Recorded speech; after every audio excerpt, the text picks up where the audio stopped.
ALS and frontotemporal dementia are basically part of a spectrum. ALS patients get frontotemporal dementia, about 10% of them.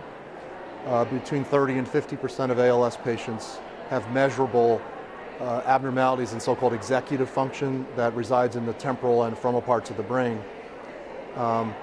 And in addition, ALS patients get motor disease, weakness, progressive weakness that characterizes ALS.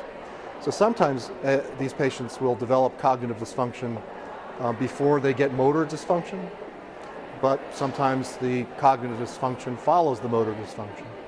And so we know clinically from examining patients and talking to patients about symptoms that these patients can have both motor system disease as well as frontotemporal lobar degeneration disease.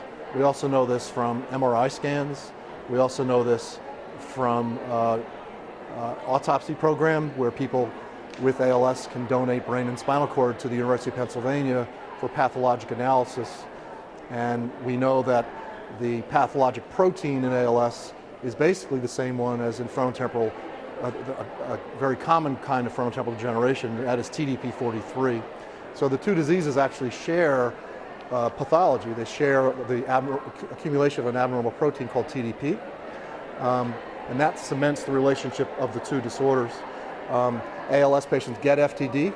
It turns out FTD patients can get ALS. And also, it turns out that certain mutations in certain genes cause FTD and ALS. So there's a mutation in a gene called TDP.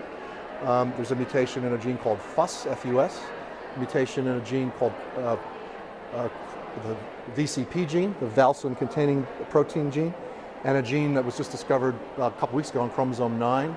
These patients get FTD and ALS. So these disorders are part of the same spectrum, and that's why I'm here. The pathology of ALS is TDP, not tau. Any effort that can basically be directed at altering TDP pathology would potentially benefit Dr. Grossman's patients, but also mine. Because ALS is a TDP-43 proteinopathy, as is one of the forms of frontotemporal dementia. And so hopefully we're going to have drugs targeting the TDP mechanism coming soon that we can roll out in clinical trials, and hopefully one or more of them will work through an ALS center like the one we have at the University of Pennsylvania. This is a multidisciplinary center where we care for people with ALS and also care for their caregivers.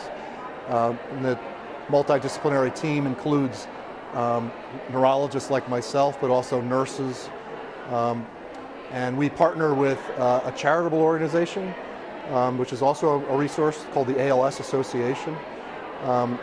And they have some of their employees working at our center, social workers, nurses, mental health nurses, adaptive equipment therapists. We also have physical therapy, occupational therapy, speech therapy, all in that center to basically help people with ALS.